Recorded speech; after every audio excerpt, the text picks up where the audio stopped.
जय Hind. Welcome to India तक। इस क्लास में हम 60वीं से 62वीं बीपीएससी के मेंस एग्ज़ाम के पॉलिटिकल साइंस का जो ऑप्शनल पेपर है उसको देखेंगे।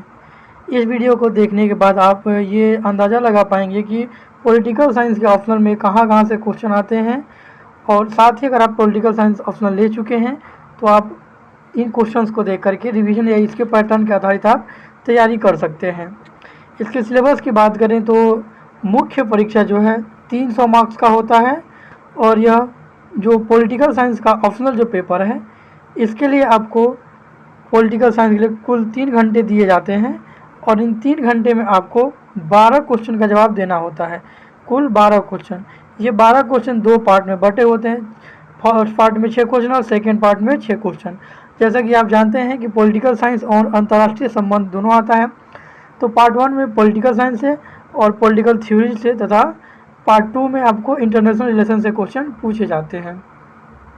ये हमारा कुछ सिलेबस हो गया। सिलेबस में आप देख सकते हैं यहाँ दिया हुआ है कि सभी प्रश्नों के अंक समान हैं। प्रत्येक खंड से 3 प्रश्न चुनते हुए कुल 6 प्रश्नों का उत्तर दें। तो कुल आपको 6 प्रश्नों के उत्तर देना होता है। कुल 12 क्वेश्चन दिए होते हैं, 6 क्वेश्चन पार्ट 1 में और 6 क्वेश्चन पार्ट 2 में, लेकिन आपको जवाब देना होता है 3 क्वेश्चन पार्ट 1 से और 3 क्वेश्चन पार्ट 2 से। ठीक है, सभी परीक्षार्थी को आप जानते हैं कि अपने शब्द में उत्तर देना होता है, और क्वेश्चन में कोई डाउट है तो आपको ये पता होगा ही कि इंग्लिश वाला क्वेश्चन ही मान्य होता है। आइए अब हम क्वेश्चन को देख लेते हैं। यहाँ भी आप स्क्रीन पर देख सकते हैं। Time allowed 3 hours, maximum mark 300 and answer 6 question in all, selecting 3 from each section. आपको सेक्शन 1 से 3 क्वेश्चन और सेक्शन 2 से भी 3 क्वेश्चन का आंसर देना है। चलिए पहला क्वेश्चन देखते हैं। पहला क्वेश्चन है, how different is Aristotle's conception of the idea state from Plato discuss. अर्थात अरस्तु का आदर्श राज्य प्लेटो के आदर्श राज्य से किस प्रकार भिन्न है, इसकी विवेचना कीजिए। तो इसमें आपको अरस्तु के जो आदर्श राज्य हैं और प्लेटो के आदर्श राज्य, इन दोनों में क्या क्या भिन्नता है ये बताना है, और दोनों का आपको विवेचना करना है उसके बाद। नेक्स्ट क्वेश्चन है, what is the positive conception of liberty and how it is different from the negative. अर्थात स्वतंत्रता का सकारात्मक संप्रत्यय क्या है और यह नकारात्मक से किस प्रकार भिन्न है। तीसरा क्वेश्चन है,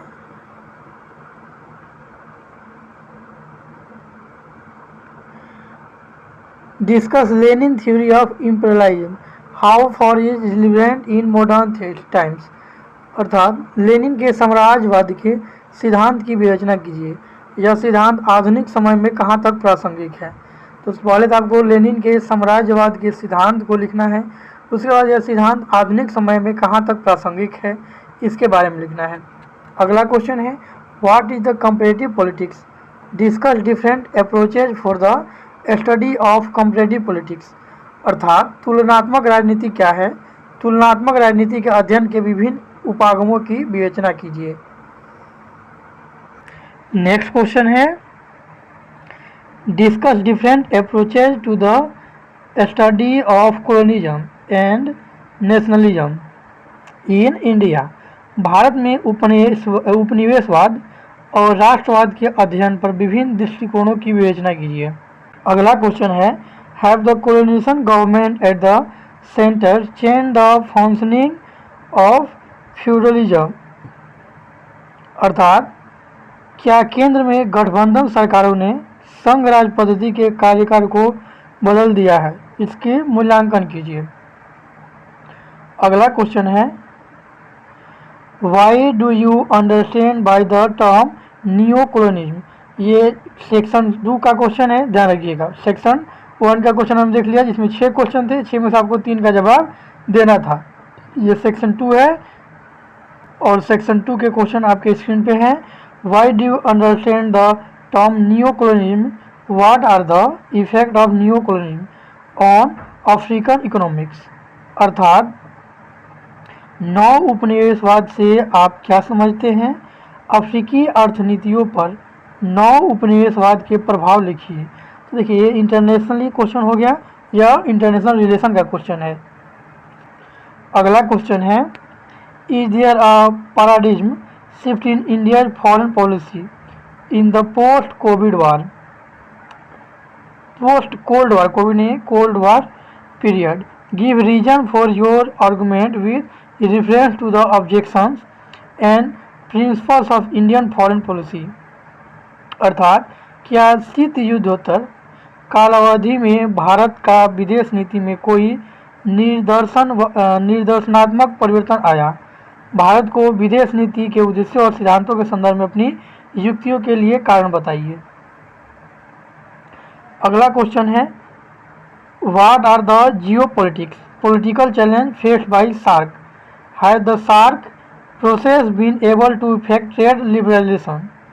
discuss with reference to SAFTA. अर्थात सार्क के समक्ष भू राजनीतिक चुनौतियां क्या हैं? क्या सार्क प्रक्रिया व्यापार उदारीकरण को कार्यान्वित करने में सफल हो सकती है? साफ्टा के संदर्भ में इसकी विवेचना कीजिए। अगला क्वेश्चन है,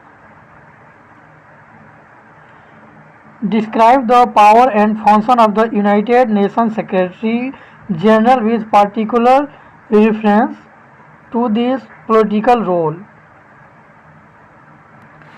अर्थात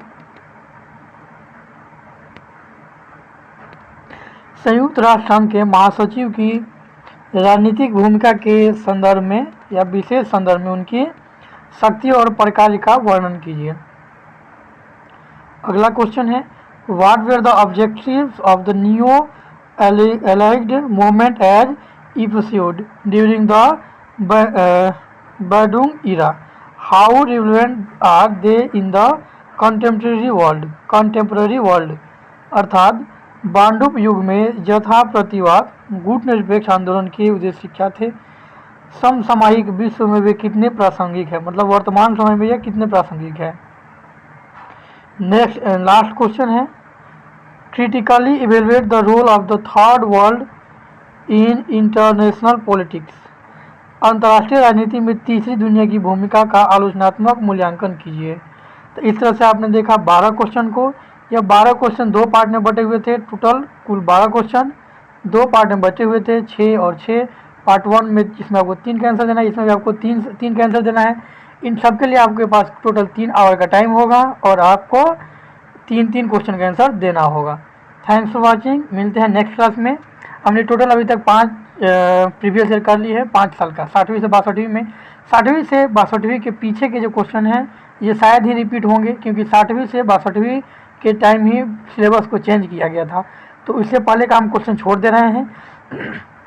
60वीं से 62वीं, उसके बाद 63वीं, 64वीं, 65वीं और 66वीं के जो पीटी के क्वेश्चन मेंस ऑप्शनल के जो क्वेश्चन है पॉलिटिकल साइंस के, ये आपको अपलोडेड हैं, आप जा करके प्लेलिस्ट में देख सकते हैं। साथ ही हमने पीटी के भी क्वेश्चन अपलोड कर दिए हैं पॉलिटिकल साइंस के, आप वहाँ से वीडियो की डिस्क्रिप्शन में या फिर चैनल में जा करके देख सकते हैं। Thanks for watching. मिलते हैं नेक्स्ट क्लास में। जय हिंद।